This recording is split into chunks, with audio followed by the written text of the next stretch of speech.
कहते आज हम लोगों ने ये संकल्प बनाया इसकी खास करें। और बीच में ये लोग बैठे हुए हैं जिनको आप नहीं जानते होंगे,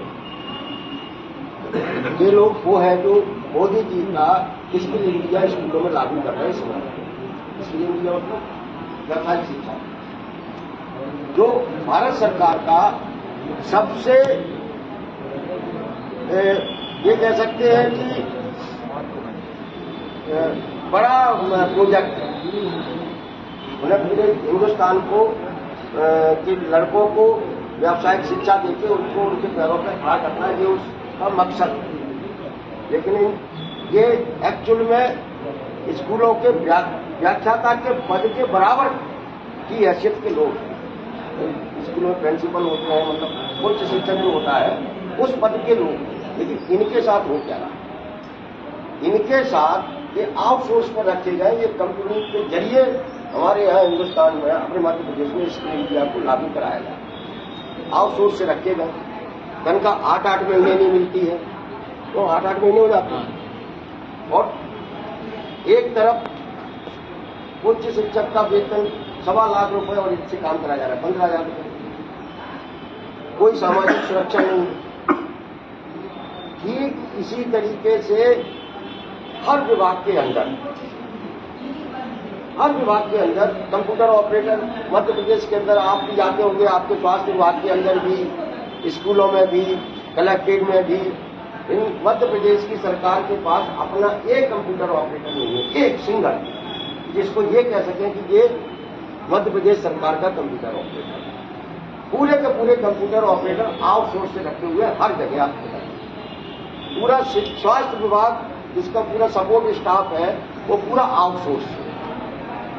मतलब धीरे धीरे जो आपके साथ हुआ कि आपको एक समय था जब गांव में इलाज करने के लिए एक अनुमति दी गई, इतने ही जगह पर एक सरकार ने आपको प्रशिक्षित किया और आपको ग्रामीणों को, गांव के लोगों को, मोहल्ले के लोगों को प्राथमिक उपचार की जिम्मेदारी दे दी। यही किया जाता है।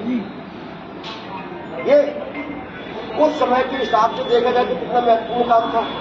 आप क्या करते थे, आप किसी को बुखार आया, वो आपके पास आया, आपने उसका हाथ देखा, आप उसको गोली पकड़ा, यही होता था। लेकिन ये बल में कितना बड़ा काम था।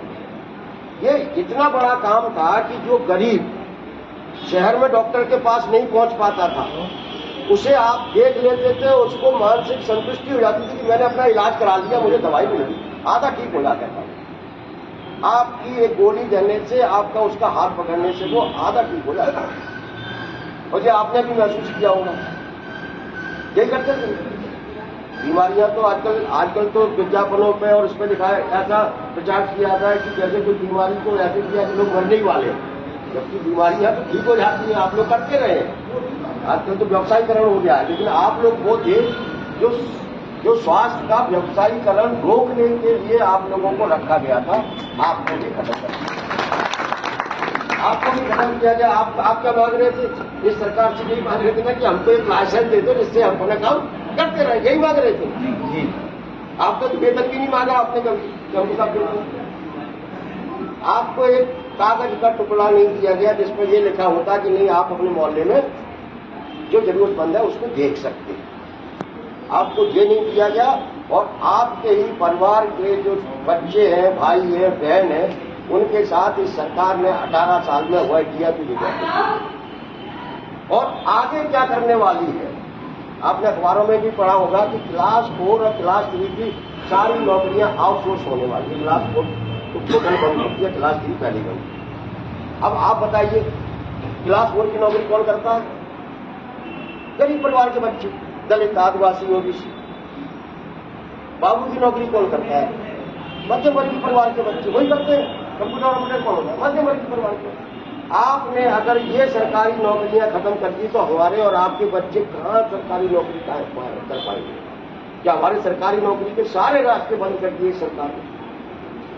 तब हम लोगों ने लंबे समय तक हमारे पांडे जी जैसे हमारे एक पूरे मध्य प्रदेश में कुछ लोग हैं, हम लोगों ने विचार किया, हमने कमलनाथ जी से चर्चा की, हमें इस आउटसोर्स के सवाल को लेके कुछ न कुछ करना चाहिए, क्योंकि ये अब तक की, हमें लगता है कि अब तक की सबसे अन्यायकारी प्रथा है। जिस कर्मी कल्चर को शिवराज सिंह कोष पे थे, आपने भी उस समय उनके भाषण याद होंगे आपको थोड़ा थोड़ा कि हम कर्मी कल्चर समाप्त कर रहे हैं। ये कर्मी कल्चर से भी ज्यादा खतरनाक था। हमारे पास रोज कई लोगों के फोन आते हैं और सब कुछ आउटसोर्स है। डायल 100 घूमती रहती है, वो भी ठेके पे है। एम्बुलेंस 108 एम्बुलेंस 1008 है, वो भी ठेके पे है। कंप्यूटर ऑपरेटर ठेके पे, मास्टर ठेके पे, सफाई कर्मी ठेके पे, चपरासी ठेके पे, सारा कुछ ठेके पे, ड्राइवर ठेके पे। मतलब आप सुन के हैरान होंगे कि हमारे मंत्रियों की गाड़ी जो चलाता है ड्राइवर, वो भी सरकारी नहीं है, वो भी ठेके पे है, वो ठेकेदार का आदमी है। सब कुछ धीरे धीरे उन्होंने ठेके पे दे दिया। कोई ऐसा विभाग नहीं बचा कि जहां पर ठेकेदारी को लागू नहीं किया होगा, क्या हो उस विभाग को बेचा नहीं गया।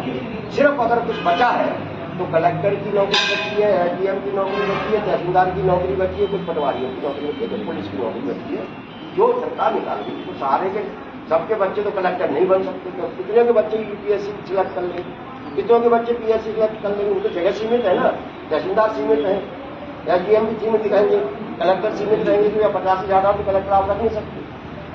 तो ये पूरा सिस्टम सरकार ने जो तैयार किया है, इसे बदलवाने के लिए माननीय कमलनाथ जी ने, हमने बहुत लंबे समय तक उनसे बहस करने के बाद हमने कहा हमें एक ऐसा संगठन बनाना चाहिए जो इन कर्मचारियों की बात करे।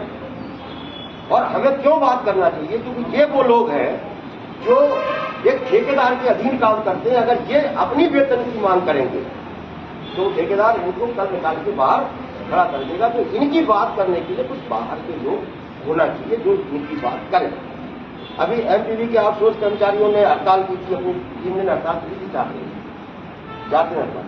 1300 लोगों को नौकरी से निकाला गया। 1300 आप नौकरी से निकाला गया। ठीक है, ये किसी सरकार का, इस कंपनी मालिक का अधिकार है, भाई निकाल दे, ठीक है, तुम्हारा काम नहीं किया तो निकाल दे। लेकिन निकालने के बाद उनको ब्लैक लिस्टेड कर दिया।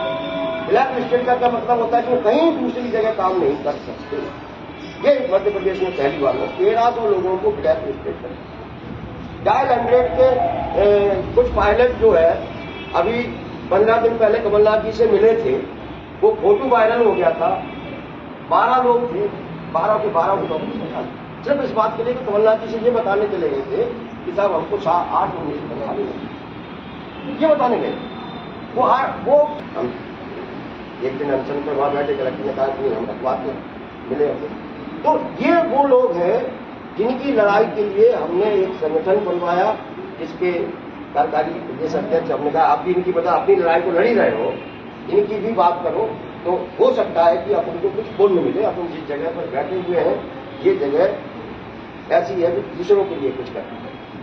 और ये सारे के सारे लड़के, वो संख्या मालूम है कितनी है, 5 लाख से ज्यादा आउटसोर्स कर्मचारी है, आउटसोर्स कर्मचारी सरकारी विभागों में काम करते। उसमें आप जैसे और लोगों को शामिल करते जाए तो संख्या 7-8 लाख की करती है। एक मुद्दा देखिए। दूसरा मुद्दा, इस 18 साल के अंदर इस मध्य प्रदेश में एक नया कल्चर पैदा हुआ है। खुद सरकार जो है मुफ्त में काम कराने की परंपरा शुरू करती है। आशा कार्यकर्ताओं के 1000 रुपये में काम करा रही है। 1000 रुपये क्या होता है किसी, वो कौन है, वो हमारे आपके परिवार की महिला है, गरीब की महिला है, 1000 रुपये में काम करा रहे हैं। स्कूलों में जो खाना बनाती है उनको 1000 रुपये में काम करा देते हैं। आंगनबाड़ी के उनके आपने 15 साल से पैसा नहीं बढ़ाए आंगनबाड़ी कार्यकर्ताओं को। ये एक तरह से मुफ्त में काम कराने की परंपरा मध्य प्रदेश के अंदर खुद सरकार